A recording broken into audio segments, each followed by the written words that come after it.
Bonjour, je vais vous présenter la démo du croquis de géographie Les contrats de développement et de population Chine, un croquis qui a été conçu pour l'enseignement de la géographie en Belgique sur la notion de progression dans l'apprentissage.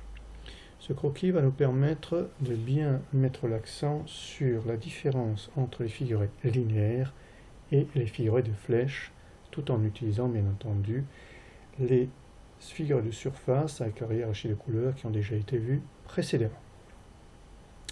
Le principe est toujours le même, une carte de la Chine centrale avec sur la gauche deux boutons pour les contours schématiques et les fameux carrés de cahier fabrication maison qui permettent bien entendu à l'élève de bien reproduire des schémas qu'il aurait extraits de ce croquis.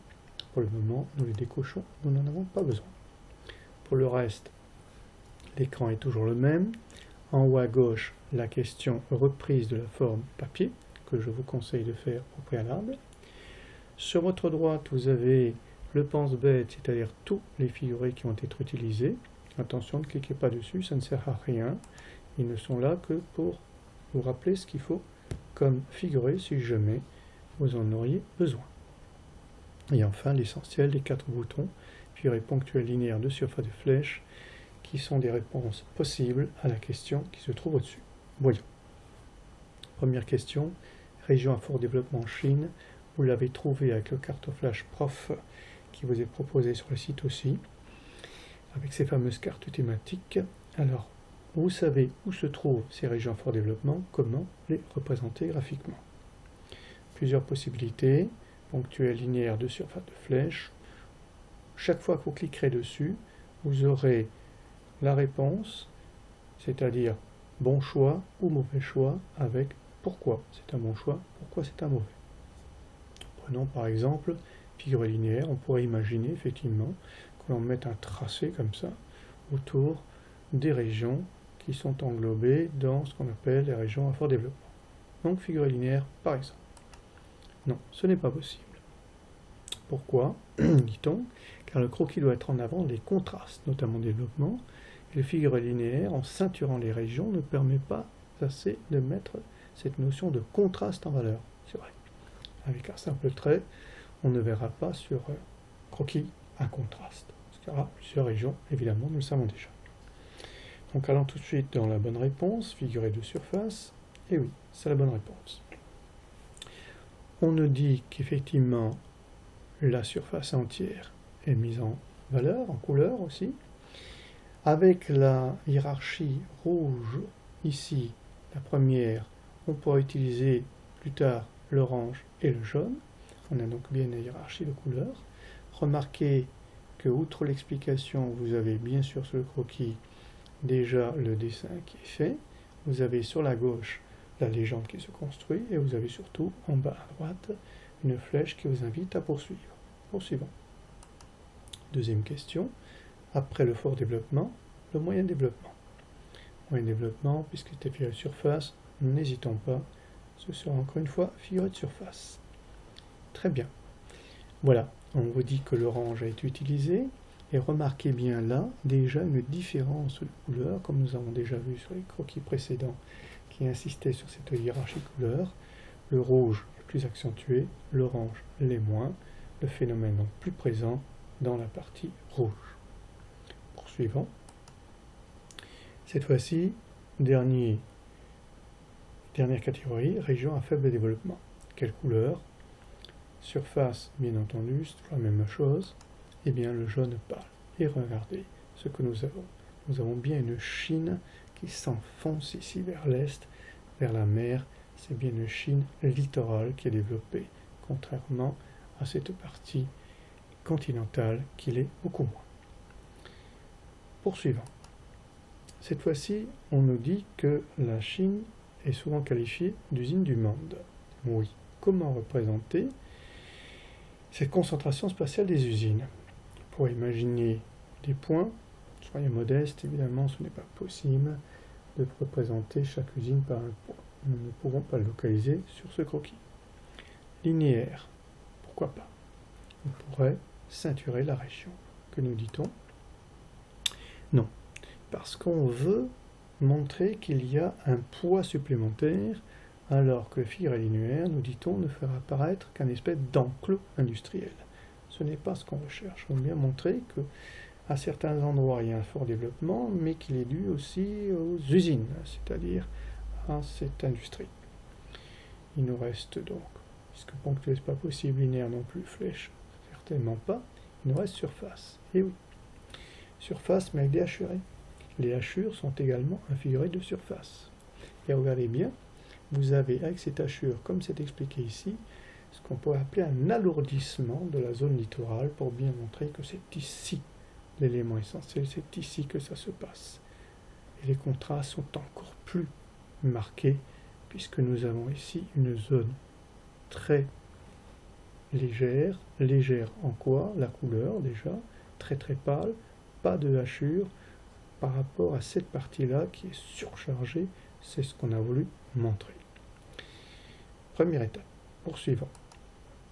Nous avons aussi en Chine un développement qui a été fait parce qu'il y a eu une ouverture à un moment donné. Cette ouverture, nous allons la représenter comment?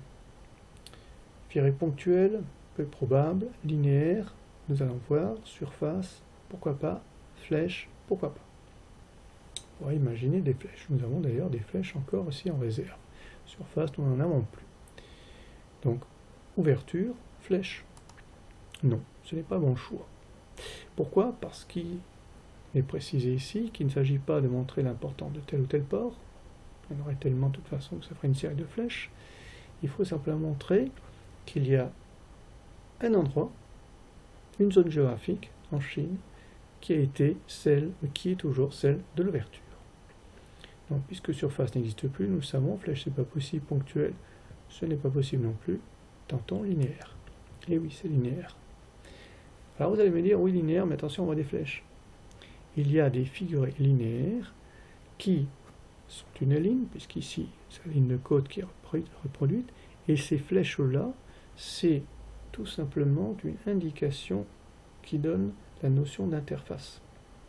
Ce ne sont pas des flèches, puisqu'elles ne sont pas tout à fait mises au hasard, elles représentent bien sûr les principaux ports, mais ce n'est pas ce figuré-là qui est mis en avant, c'est bien le figuré linéaire qui est mis en avant, comme nous le retrouverons d'ailleurs dans toutes les interfaces où c'est un figuré linéaire avec soit des petites flèches comme ici, on s'amuse à les dessiner, soit tout simplement, le jour de l'examen, des petits triangles qui sont beaucoup plus faciles à dessiner.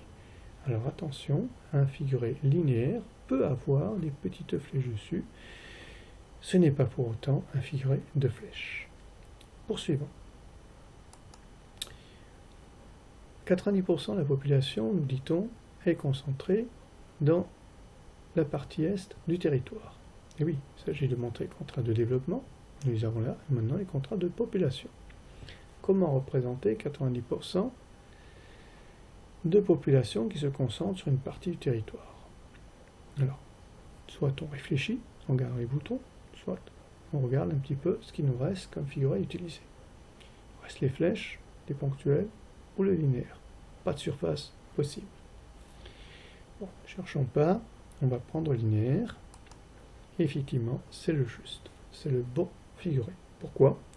Parce qu'avec ce figuré-là, qui est très net, il y a comme une coupure. On voit bien que la Chine ici est coupée, gros traits noirs, mais attention les pointillés. Ce qui veut dire qu'il y a une perméabilité entre les deux parties. Donc la population circule, effectivement, nous allons le voir. Ce n'est pas une division nette, franche, mais c'est une division quand même, puisque là, notre croquis est très net. Nous avons une partie est qui va être beaucoup plus lourde. Poursuivons encore. On nous demande, on est dit qu'il y a de nombreuses villes millionnaires en Chine, évidemment, toutes ces populations. Comment allez-vous représenter ces villes? Bon, la question ici est relativement simple, d'autant qu'il nous reste les flèches, les figurés ponctuels. Il est évident que, nous venons de le dire plusieurs fois, un figuré ponctuel sert à localiser une ville. C'est donc le figuré ponctuel. Voilà. Figuré ponctuel, nous avons les principales villes, qui sont aussi les plus importantes. Attention à utiliser bien le normographe, le minigraphe qui est disponible sur ce site pour bien faire des cercles proportionnels. Pourquoi proportionnels? Parce que d'abord, on voit l'importance des villes en nombre d'habitants, et surtout, cela alourdit encore davantage le littoral chinois. Poursuivons enfin. Le développement lié à l'industrialisation de la Chine a engendré un exode rural. Un exode rural, oui, les gens partent des campagnes vers les villes. La réponse est relativement simple, puisque nous n'avons bien sûr plus que deux figurés possibles, une flèche et une flèche, donc le résultat ne peut être qu'une flèche. Encore que pourrait appuyer sur figuré linéaire pour voir ce que ça donnerait. Figuré linéaire, on vous dit que ce n'est pas possible parce qu'il s'agit de flux. Donc flux égale flèche.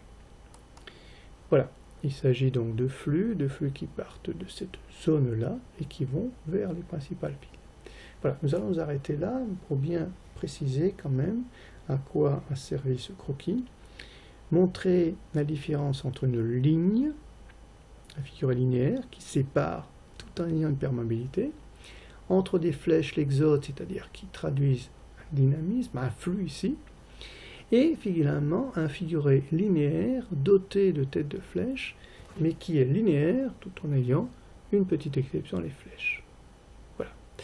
Évidemment, le croquis se poursuit puisqu'il n'est pas fini. Je vous invite donc à le faire par vous-même et surtout à vous imprégner des différentes explications qui sont dans le rectangle jaune afin de progresser dans votre apprentissage. Merci, à bientôt.